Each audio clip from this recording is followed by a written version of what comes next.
Hello, everybody. Once again, this is the Torg Eternity Delphi Council Debriefings, where the storm has a name.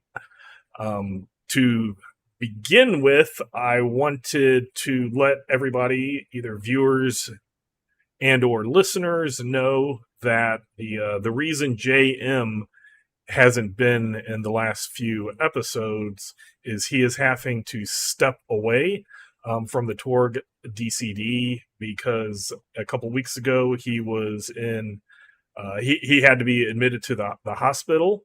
He had a bacterial infection, and that pretty much laid him out for the near, and we're not sure when he'll be back. So we do. I asked him, made sure that I could say this to everybody because I wouldn't otherwise, but he said that it was okay to let everybody know what had happened, so that it's not like there is any fighting or bad feelings. We're just letting him rest and recover until he can be back to his new normal. I do ask if whatever your belief system is, you can send prayers, thoughts, positive energy, whatever good vibes his way for a quick and full recovery. So that's kind of the sad news. As a flip side to that, Jay is going to be taking his place. So Jay, who was here last week, is moving into the position, sliding into the position for the Delphi Council debriefings. I found we did one that had 2, we did one that had 4 people. I think the 3 people is fitting rather nicely, so I'd like to have 3 hosts. Every once in a while we might have to switch things up, but that works well.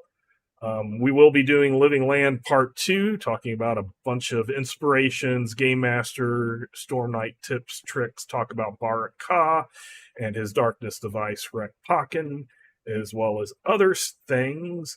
But before we get into the actual Living Land, we did have one email that dropped. So this email is from Siskoid, and he sent us an email saying, I usually leave my comments directly on YouTube, but here's a question that you might be interested in, which occurred to me during the Pan-Pacifica discussion, but relates to all the Cosm episodes. So first, thanks for watching us on YouTube. And yes, please write us at torgdcd@gmail.com because YouTube is not the only place that this gets put. We also, I take the audio out and post that on podcasts. So a lot of times I don't go and look at the YouTube comments. Not because I have a lot of things on my plate, so please send them directly. I will see them here. But if you want to talk and discuss amongst yourselves on the YouTube comments or whatever, but I don't quite go there because, as I said, I also put these on podcast places, and I can't go around 50 different sites and look at everything. So that was the first part of the email. Second part is, while all the stuff with the High Lords and Darkness devices is interesting, and of course fuels real-world changes as the meta arc grows, I'm not as excited by it because it's rather hard to use in the game itself unless the PCs are so up the food chain that they actually will interact with those beings, or else it's exposition, and I have to wonder, who are these NPCs able to relate the information? I would love your thoughts on how to make the backstory show up in the front story, Siskoid. So thank you, Siskoid, for writing this email, and now the 3 of us will try to give our thoughts and ideas about bringing the backstory into the front story and how High Lords and Darkness devices can be used without just being something in the background that is for Storm Knights to aspire to but not actually confront. So, Jay, do you want to jump in on this? Well, I guess the thing is, I think a lot of the High Lord and Darkness device talk is a little bit more aimed towards the GM than it is for the players. because as the GM, how the High Lord acts and how the Darkness device acts is sort of telling you how everything is going to work. It's going to be kind of like trickle down plot, I guess. Like it'll inform what goes on. If you're just running pre-published adventures, it's probably not a big deal because everything's in there. But for a home game where the players are changing things, it can be important. And I kind of find it also works kind of by clearance levels. Alpha clearance characters probably don't really know much about anything. In my home campaign, I didn't even really tell the players about darkness devices until they hit beta clearance. Like, and some of them had no idea, when they encountered one, what was really even going on. And the other thing that I've used in the past is cutscenes. So the player characters themselves may not be involved in it.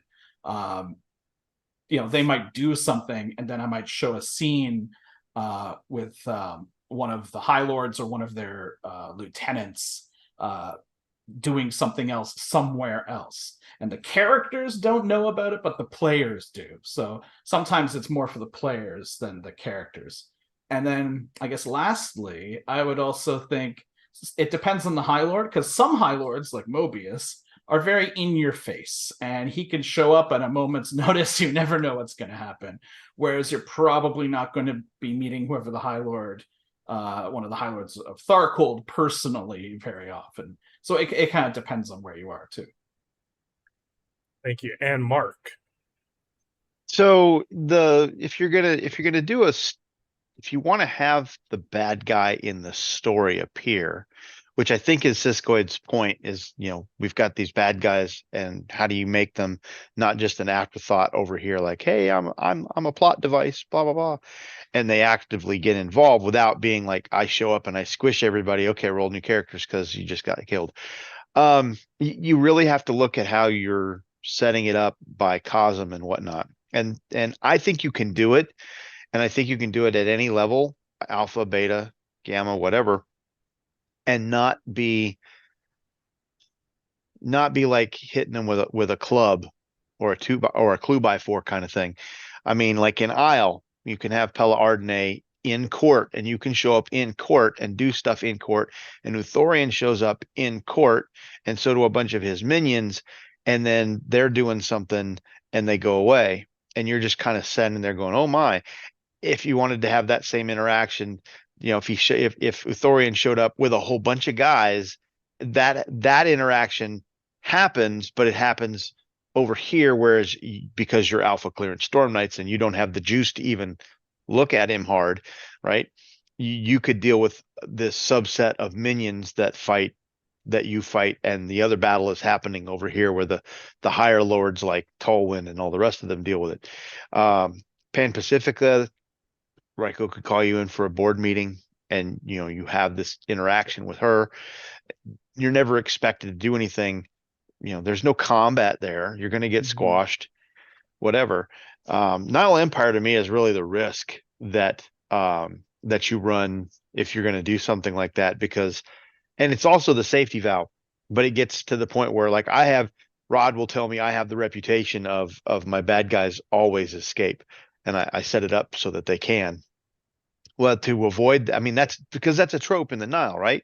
But if that's what happens every single time your bad guy shows up, then your players are going to get tired of not getting the payoff to their thing. So you set them up with lieutenants or whatever.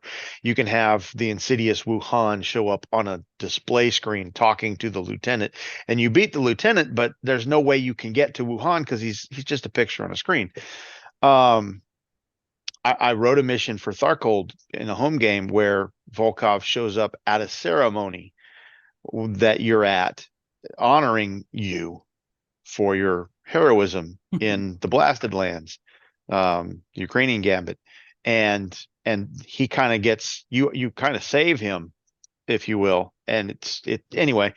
There are ways to do it. You just have to be creative with it, and go about doing it in a way that doesn't set the High Lord up to be the bad guy, the main bad guy in that encounter, or even adversarial, because you can have the bad guy show up and not be adversarial. And then you got Storm Knights going, well, that's the bad guy, but we're not fighting. Why is that thing? And now you've thrown them off their game, and maybe that's a red herring that helps distract from the real reason that you've got them there in the first place. Yes, I like both of your points. To add to that, there are a couple of published adventures that directly involve High Lords. I don't want to give spoilers to the newer stuff, but they do pop up in some of the adventures. As I want to say, Rod pointed out last episode, there is the Cosm card that Barak Ka has a chance to pop up on. So he's that's a bad one if you get that. Run. But it's there. As Mark was saying, you can sometimes have lieutenants, and as Jay said, the High Lord and the Darkness Device, they're the ones who are telling their lieutenants and captains and down the line are telling them what to do. And you, even as Alpha Clearance Storm Knights, you are taking that, and you're still can be defeating or preventing the plans of the High Lords from occurring. One of my best home game adventures was when I first converted the Torg game that we were doing to Torg Eternity. And as I mentioned before, my campaign world has been going on since the early 1990s. I just, every once in a while, I'll retcon so that it's up to whatever the modern year is. So retcon, it's always been, around the late teens, early 20s, but we've been playing since the 90s. And a lot of the higher people in the organization are previous characters. And I had an adventure where they had found a stela off of the coast, on an island off the coast of California, and the current party as well as the old parties, the old groups, all went. They did a ritual so that when things started dim threading in, it would go off to, like, it was a random thing on who would appear. So it kind of like made it look like they were all the group, but it could divert different things. And I had Barak Ka appear, but he was diverted to one of the groups that had the previous, or had those players' previous characters in it. And every round I had one of their previous characters die as they were screaming for the group who was at the stele, rip up the stele, rip up the stele, we're dying, we're dying, we're dying. And they knew how powerful their old characters were. And it made it personal. Now, it might not be so much if these are random NPCs, but these were previous characters who had, quote unquote, retired, were known to be powerful, and were getting chewed up and spit out. It caused the one critical moment that I've seen in that group so that they could rip that stele out in the second round. So they actually only lost one, but they saw, because they also had a thing where they could see what was going on with the other things, or with the other groups, and they saw, Barak Ka just take out the werewolf of the party and was going for the next member, and they just decided, we need to end this. And that gave them also power. It wasn't just like, oh, you get to watch all your old characters die. It was, they're dying because you're not acting. So you still gave the players and characters agency on it. So you can bring them up in a different way where the characters are affecting it, because once the stele was uprooted, now the Axiom, wash happens. Barak Ka is no longer in the living land. That takes away a lot of his power. He has nothing to do there, and he dim-threaded out because things kind of flipped. But that's another idea. So hopefully those are some ideas on how to get the High Lord's Darkness Device to the front. if you do have completely new players to Torg, I do like Jay's. You don't necessarily have to tell them about the darkness devices and high lords, and kind of just introduce it. And hey, that also makes it, because there's the alpha, beta, gamma, etc. are kind of two things. There's the in character clearance levels on what type of missions you go at and what type of knowledge you have in game, and then there's kind of the out game of the, oh, you reach this amount of XP and it allows you to pick up new perks and stuff. So that's a good way to hammer in that the clearance levels are actually an in-game thing of a, oh, you've survived this much, you've done this much, for the Delphi Council, and now you're one of those need to know people, where before you were not one of those need to know. So I really survived. Like that. Congratulations. Now you know some secrets. So thank you very much, Siskoid, for writing that. To anybody else, we read your emails. We try to answer them how we can. Email us at torgdcd@gmail.com, and we will read them and answer them to the best of our abilities. So let's move on to Living Land Part 2. Let's talk about inspiration. Let's talk about the High Lord, the Darkness device, and other big NPCs, big bosses, things like that. So this time, let's start with Mark. Where are we starting? You want to start with Baruka? We can start with Baruka. That's fine. Okay. The Living Land gets a bad rap in my opinion. It's the in both Classic Torg, which, by the way, I like your shift. I don't know when you did it, but your shift to Classic Torg versus original Torg, because I constantly slow down and have to go, it's not old Torg, it's original Torg, and it's like Classic Torg. It's the same thing that they do for the World of Darkness. Okay, well, Classic Torg. Classic, new. Yep.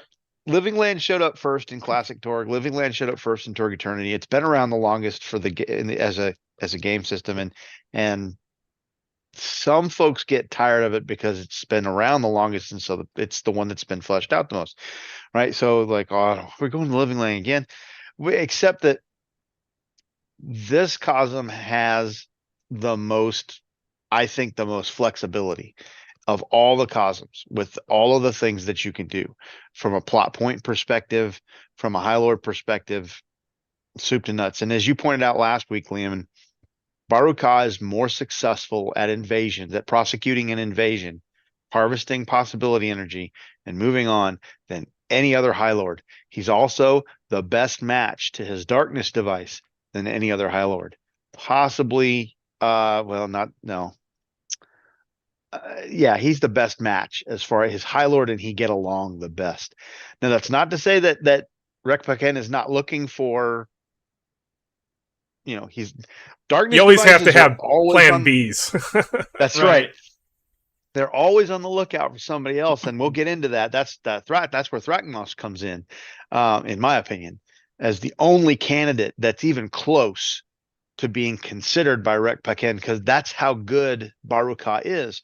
And you mentioned last week that Jay said take the Adino seriously. And you should absolutely take the Adino seriously. I would contend, though, that the Red Jaw are absolutely the Living Land's equivalent of the Shock Trooper.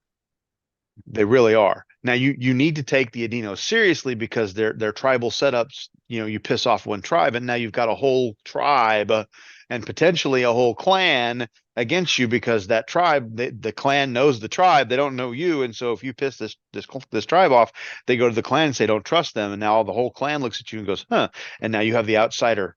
You're as if you are an outsider, etc. But Baruka really is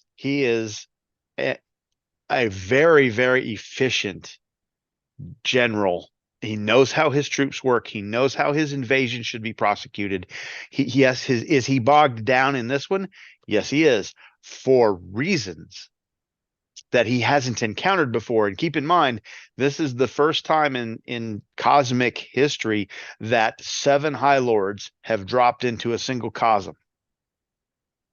Right? And all of the other situations, every High Lord has gone to a Cosm, and they've been the big dog, and they've just plundered it and done it and moved on. Some of them more successfully than others.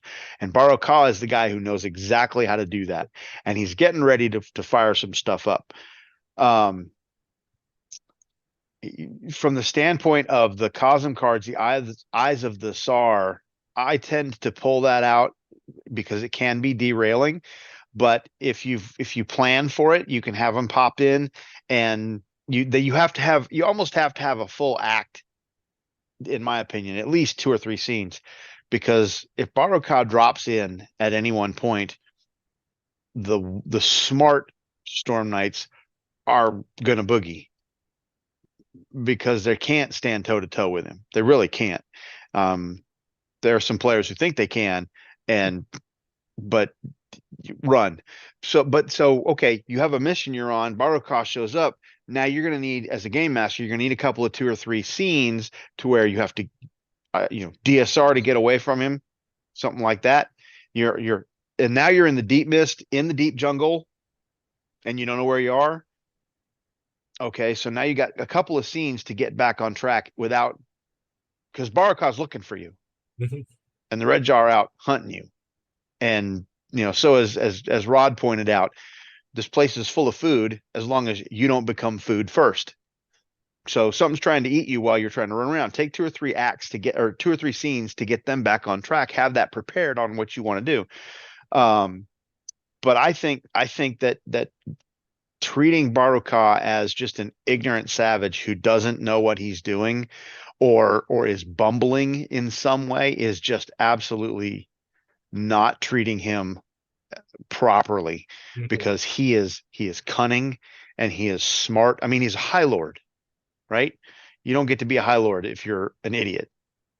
He absolutely knows Thrakmos is being looked at and he's a problem. And he and Rek Paken get along really, really well because they both know what they want and know how to get it. And Baraka knows what his darkness device needs and wants, and he gives it to him.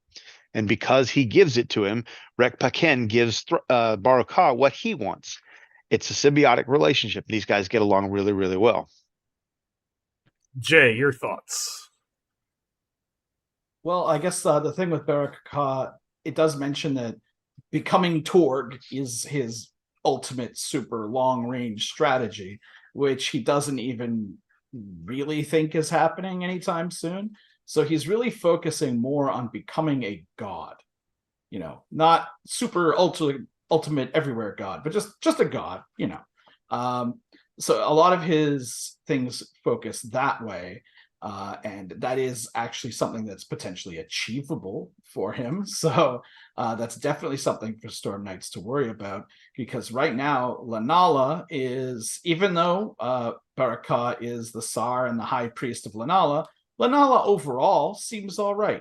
But if Baraka becomes a god, it's going to be a lot worse for everybody, basically. And I like that it does mention in the source book that Ka also plays into the whole bumbling savage kind of thing a little bit, especially around the other High Lords. But in reality, he's cunning and he knows what's going on. So again, yeah, you can't really sleep on him. And one thing I've always found not funny, but it's always been an interesting thing that stuck in my mind when you read how he became a High Lord. It always reminds me of the beginning of the movie Stargate, where it shows how Raw, basically like an alien thing crashed down and this warrior saw it and it gave him power and then conquered worlds and then made, dozens of TV shows, but that's neither here nor there. But yeah, like that always kind of spoke to me. Like that's what he could do as he expands out. And one thing I think, and that's also true for all of the High Lords that a lot of people kind of sleep on, is they are stormers. They're possibility rated. There's no reason if you encounter Baraka that he couldn't just chuck a bunch of Tech 26 grenades at you or something. He is hoarding captured technology and things that they've recovered in Core Earth and from Wonders. So he potentially has caches of crazy things that have been found in the Wonders that he could use or his trusted lieutenants could use at any time. making it so they're not just, lizard men with sticks coming at you. It's always something like that. But I think the most interesting thing about Baraka right now is his limitations of, if he really wants anything done, he kind of has to be there. So the social level isn't quite yet at the point with the multiple city states where they can all run each other effectively. They're just loose, disparate tribes and clans, and he has proclaimed himself Sar of Sars, like the ultimate tribal chieftain, but it's not even a real thing necessarily. He's actually keeping everything together through a loophole, in that because he is the high priest of Lanala, all of these invasions he calls are holy wars, and because they're holy wars, he's their commander-in-chief because he's the high priest, so everybody listens to him. So it kind of gets around the limitation of, we don't have a king, we don't believe in that, but high priest, yes, we'll follow. So, but he still doesn't have full control everywhere. He has to be there. As soon as he's not in the Yucatan, the Gold Suns are like, whatever, and we're just living our lives. He has to go there and force them to do things. So wherever he is, he's like an unstoppable juggernaut. But the nice thing for the Storm Knights is he can't be everywhere at once. But he's trying, and that's where that social bump. He's not Uthorian. Is coming. The social bump is coming. Once that happens, then you will definitely have somebody who is, still leading from the front, but can have an army out in the field and still be taking care of business back home through appointed. Whether you look at, say, the Persian Empire or Alexander the Great, when he's going on battles and had Antipater at home taking care of stuff in the Greek world, you can have things like that. But that also means when you lead from the front, you have those contingency plans. If plan A goes down, everybody knows what to do for plan B. And if plan B doesn't work, you have a plan C and a D, etc. And he's been through enough too, as Mark said, reflecting on the last episode. He's done this so many times. He's not a newbie High Lord. He's pretty much the second oldest and the second most experienced High Lord out there, at least the ones that have invaded. So yes, Baraka, take him seriously. Him and his darkness device actually get along, and it should be presented that way. Don't have him be a bumbling fool, like kind of what happened in classic Torg.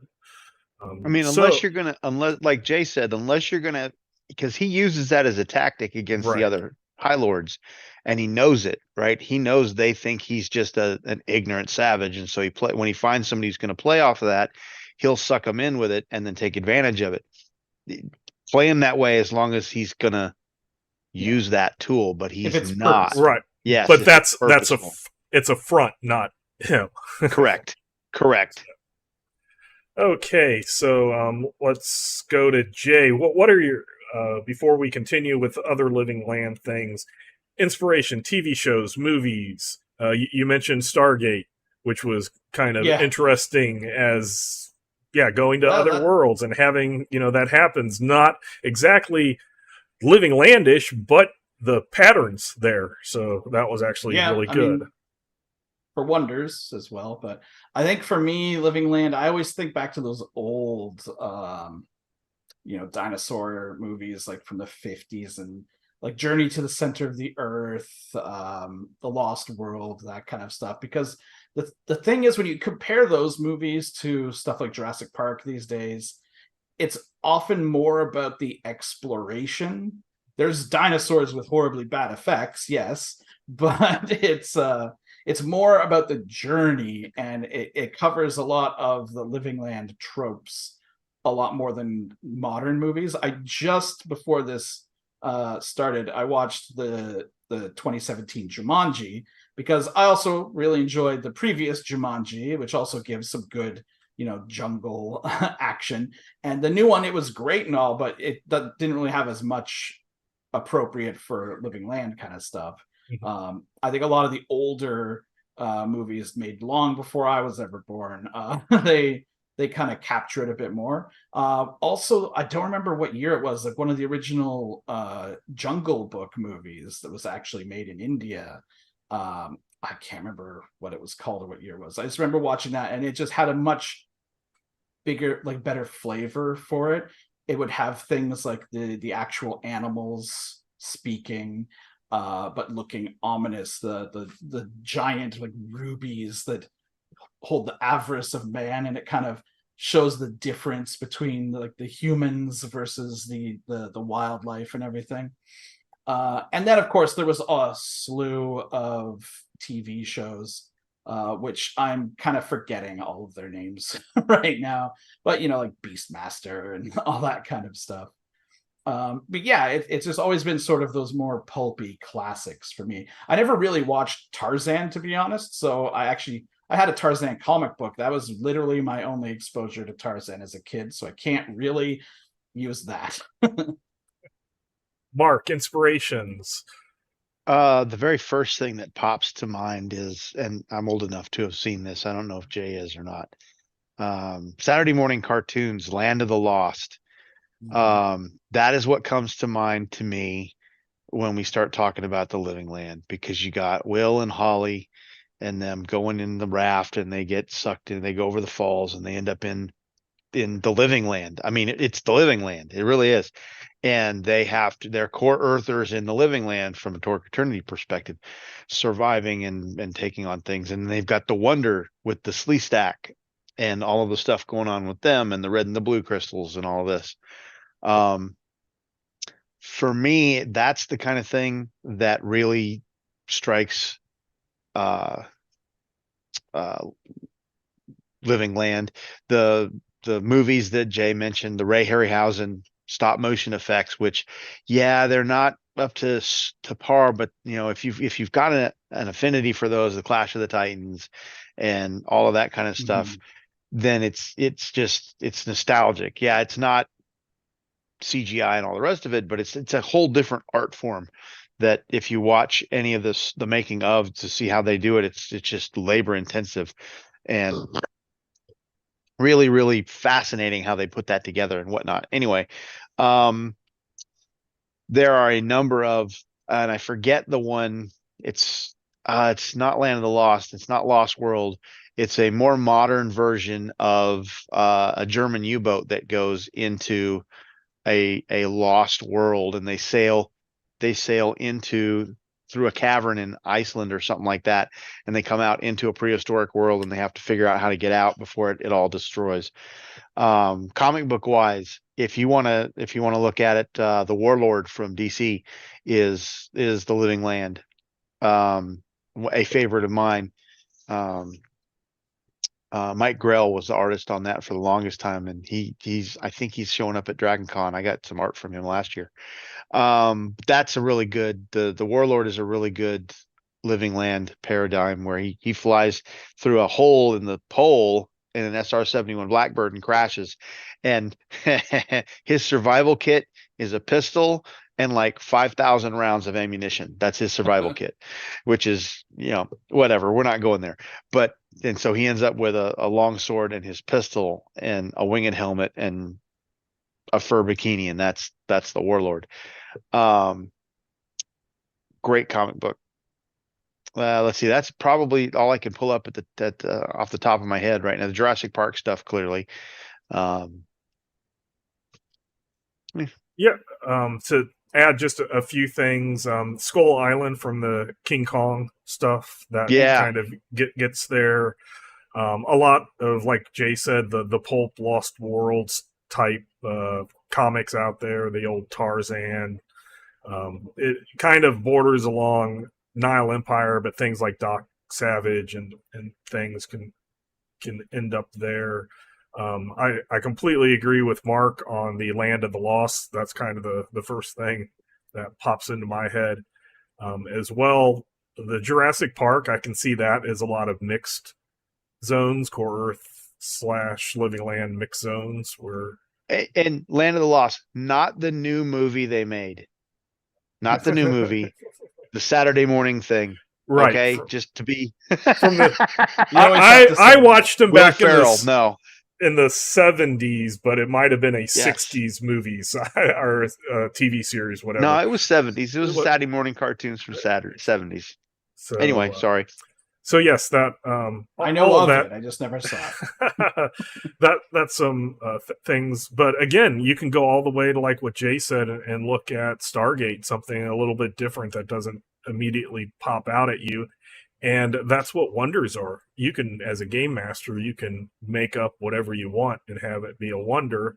And as a Storm Knight, that means that you're going to find lots of things that don't completely go with what your concept of the living land is. So I think that is really cool as well.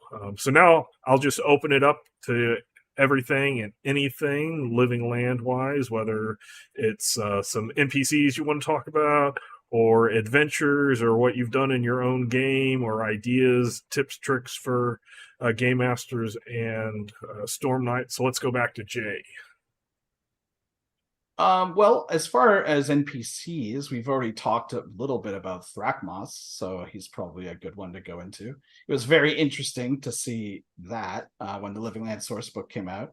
I really like the idea of there being a, death god, the counterpart to Lanala. Rex Talek was in the old Rex Talek. It was in classic as well, yeah. Mm-hmm. But there's I find it interesting to kind of flesh out the mythos a little bit, because I think partially because the Living Land book came out first in both editions, there's very little on Tactic Cur itself, like the original Cosm in either book. So I think getting anything, about it, because there is mention that there are other gods as well, but they're minor. And I don't remember if it was Greg, somebody once said in the past that don't think of it as like a polytheistic, like Greek gods kind of thing, but Lanala and Rex Talek are kind of like God and the devil.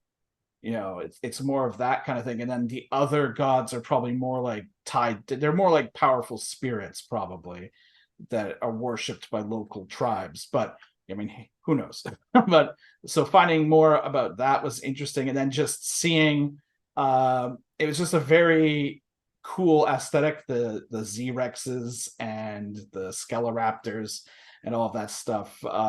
It gave me the feelings of Harry Dresden riding the skeletal T-Rex from the Dresden Files, all that stuff. And I like how Thrakmos has been able to carve out a little bit of territory for himself too.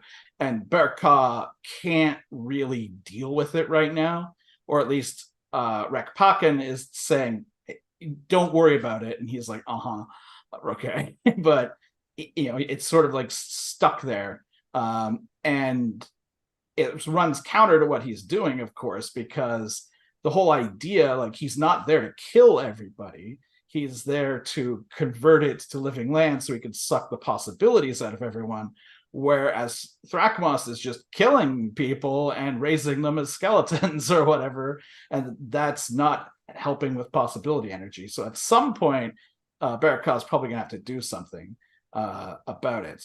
But as it is right now, Thrakmos is very interesting, and I'd like to see what else happens with him. Mark. Thrakmos is well, so step back for a second. Said earlier that Baraka is dealing with an invasion unlike any he's ever dealt with before, because there are 6 other High Lords in contention for this same world, and he had never had that kind of competition before. So this is, I mean, on the one hand, and I'll blend these 3 things together into a tip for GMs. This is really playing into Catacalus, in that, okay, I am Baraka. It's become cookie cutter now. I find a realm, I enter the realm, I do my thing, I suck it dry, I leave, I go back to Taktikar, we rejoice and have a good time, we find another one, we go on another holy war, lather, rinse, repeat. And now I'm showing up at this place called Core Earth, and I have this other challenge in front of me now. And so I have become this great High Lord. I have to prove that I'm worthy.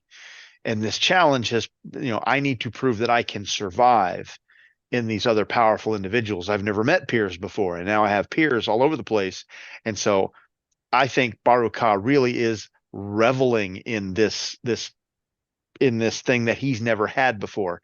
It's a new So experience. it is a new Yes. experience, absolutely.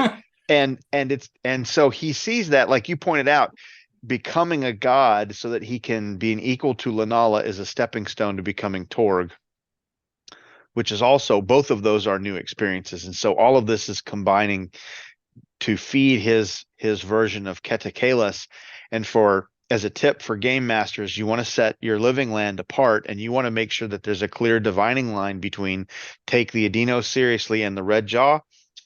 Your Ketekalis is, remember, the Ketekalis is the way of life in Tactiker. It's the survival of the fittest. It's the desire to live and living life to the fullest, and it's what fuels Adino's life, and Lanala enjoys this through her people.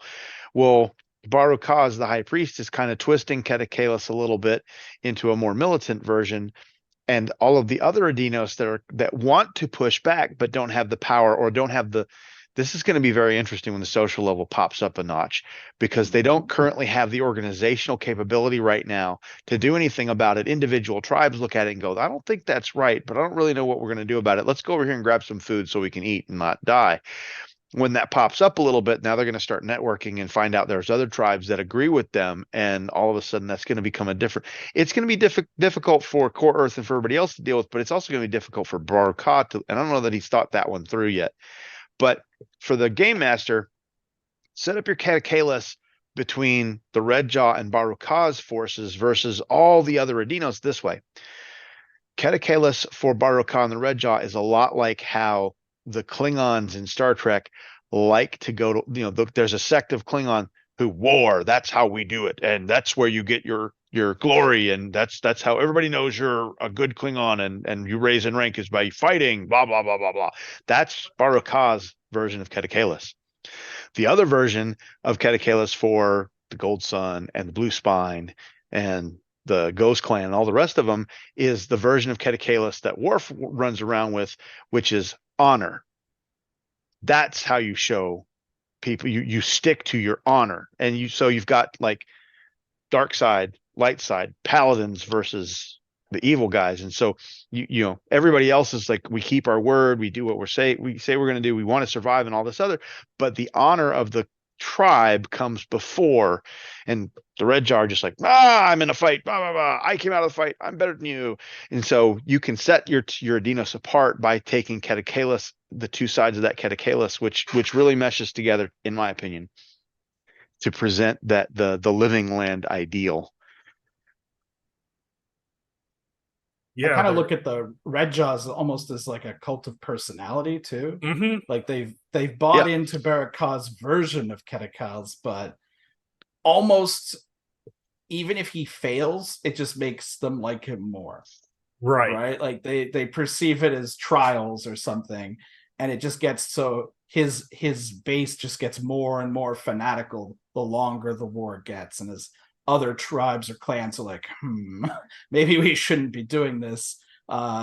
His followers just get even more, fanatical. But you got like the one tribe over here that says that maybe we shouldn't be doing this, and then they see the Red Jaw, which is like this massive expanse, and we're just this little bitty tribe. What can we do against? And then there's White Spears over here. Yeah, and the White Spears and the Ghost Clan are like, we don't care.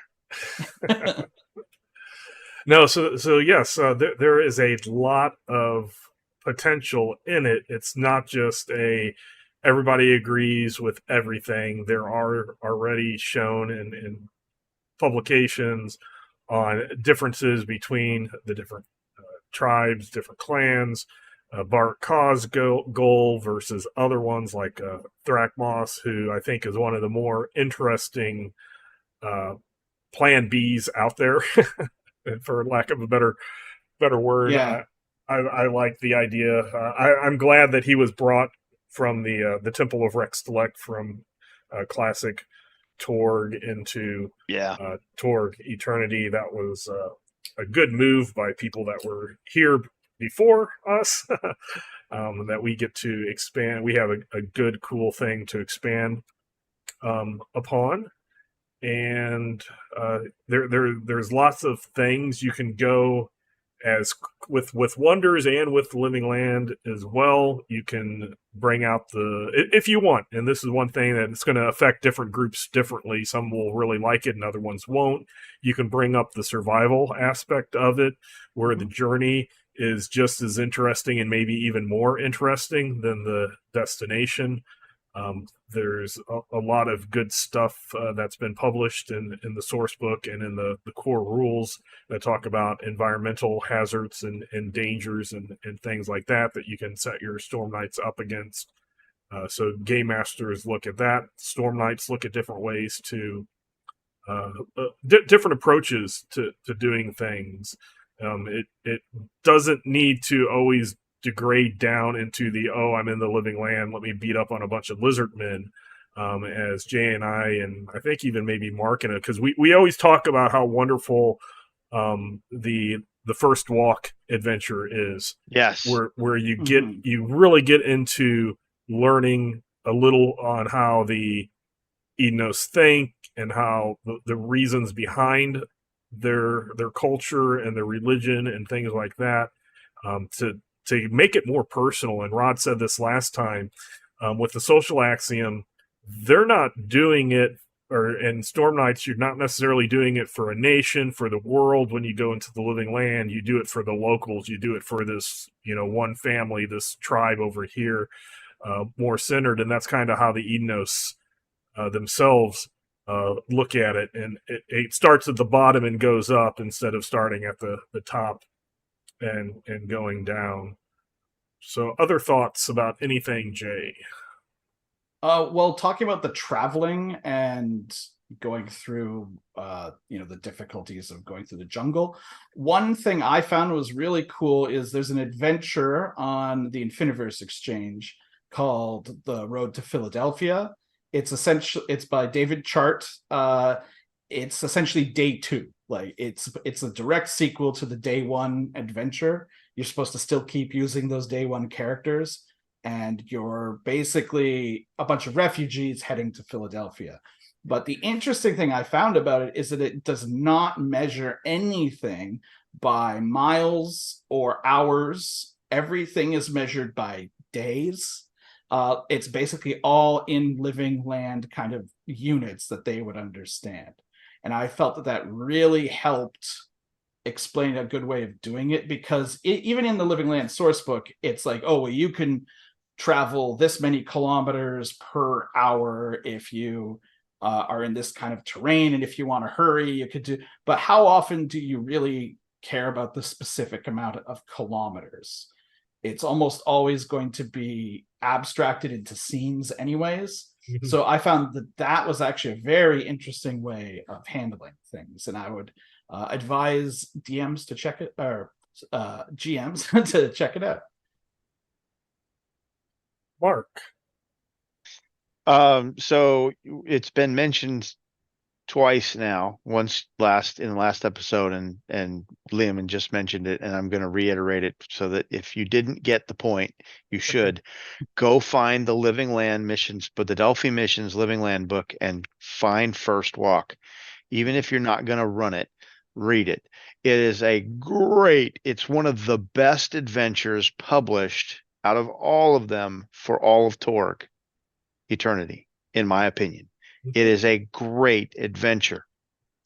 So with that said, the other thing that sets the Living Land apart, and it has a very high spirit axiom, and it's not alone in that. Other cosms have a high spirit axiom, but what Living Land has that others don't is Living Land has the goddess Lanala. And it's not just someone who grants miracles to her followers. She shows up. And she shows up not occasionally. She shows up regularly. In fact, she shows up so often that you can just make it into a thing, especially if you have someone who is a jacket, meaning they follow Lenala, or they ascribe that two tenets of survival, or things that could be connected to Lenala, and they have a glorious event that could be tied to a survival or an effort to survive. She could spontaneously show up to show her pleasure with your desire to live. And that's really what's behind the Chosen of Lenala perk. And I built a character that took that at creation, and the backstory is he fought to survive. She showed up and blessed him as you are now an Adinos. He's a human, you transform human. You are now an Adinos, a follower of mine. I appreciate how much you wanted to live, and that's a good thing. So you can weave that into backstory if you want to. She's an active force in the living land, and not just because here's your miracles for the day. She shows up. Now, does she show up, or is it the aspect of Lenala? You're the GM. You figure it out.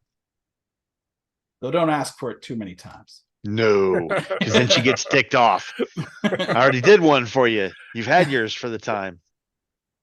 You interrupt her while she's taking a bath or something. She shows up with her shower cap and is not happy. And a loofah.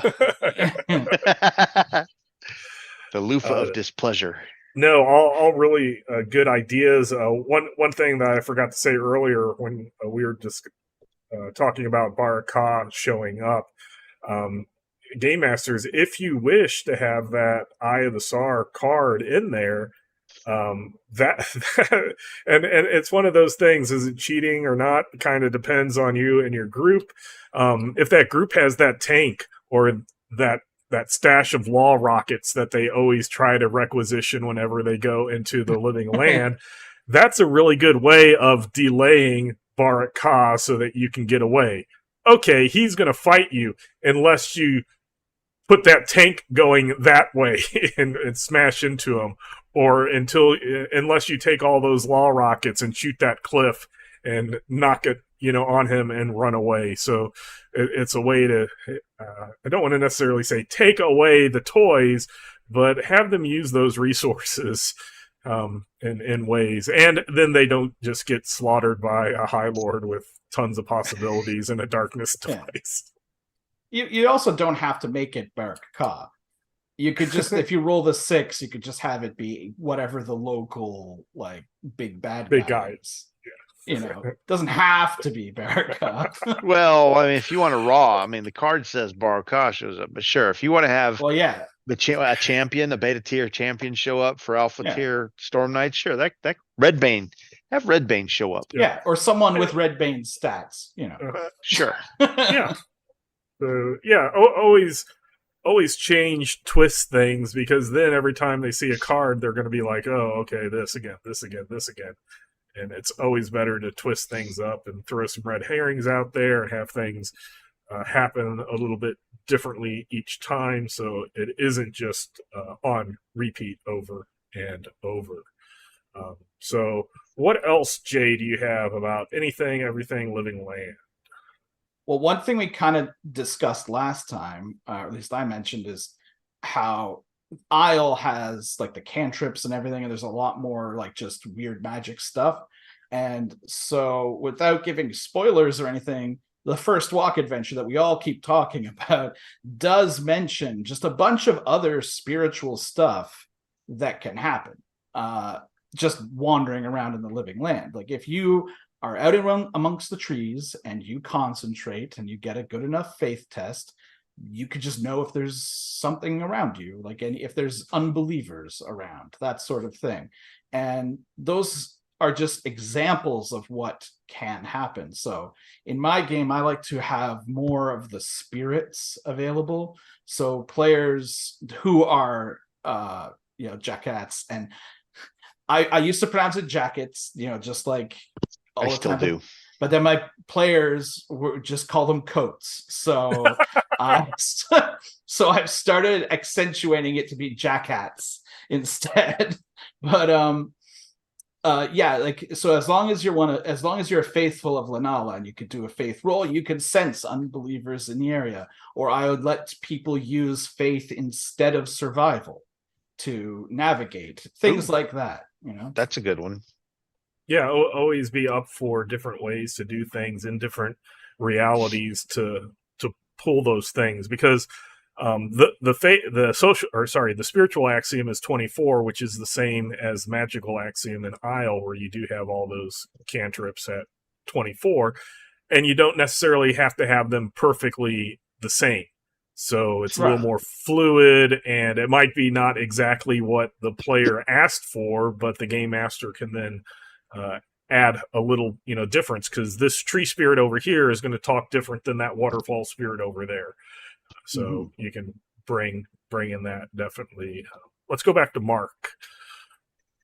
So another way you can flavor the living land really well and set it apart from just or not canon, official living land. Go to page 7 in the I got my thing, my background. There we go. Go in the Living Land source book, page 76 to There we go. 81. This is where the Adinos clans and tribes are listed.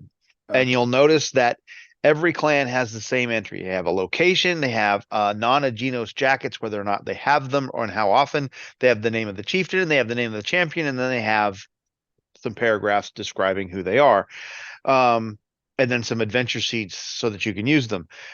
Those are not the only Adinos tribes out there. Make your own. Just take that bullet point, come up with where in the living land your tribe is going to be located, come up with whether or not they allow non-Adinos jackets, meaning some transform people or storm knights who want to follow that, whatever. Come up with a name for the chieftain, come up with a name for the champion, and then, as Jay said, steal the stats off of Redbane or someone else as their champion, right? Maybe give it a couple other perks. Off you go, and then describe how are they different from other Adinos. And now you have a completely different flavored tribe that your players have, even if they're reading out of school that they shouldn't be, and following up on all of the tribes and they know them all, and you throw in these other tribes and like, wait a minute, what are these guys that put Seda flowers all over their, a necklace of Seda flowers? I don't know these guys. Now you've got uncertainty in the game, and players hate uncertainty because now they don't know what to do with it. Congratulations, you've slowed them down a little bit and made them think about it. Put two or three of those tribes in that location, and then drop a wounded red jaw in there, and now they've got three guys debating what they're going to do with this guy, and you're in the middle of that debate. Do you support killing him? Do you want to keep him alive? Do you want to turn him loose? What are you going to do? You got a whole act or two there. Yeah, and then you have something to report back to the Delphi Council that nobody else knew before. Learning something new. I actually know Mark really wanted to talk about this, but we'll do it in a future episode, because it probably would take a full episode to get into really deep dive into the wonders, including the land below, and then hooking it up with the land between. So I'm almost glad you didn't start on that, because it could have turned into that whole thing. But we will make that into a future episode, and we'll get into things similar within the other realities as well. We since last week's was a hiccup and it was delayed a day, and then the previous week we missed. There was some worries that this was ending. I have no desire or thoughts of ending these Delphi Council debriefings. There's just a ton that we can talk about Torg Eternity, classic Torg, and helping the Game Masters players and everybody enjoy Torg themselves. So we're right at an hour, so I'll go ahead and wrap up. We thank you very much for being with us this episode. Once again, keep JM and your thoughts. Send him those prayers and positive energy. Email us at torgdcd@gmail.com so we can read your emails and answer any of your questions. And once again, we hope that you have fun in your own Cosmverse. Bye.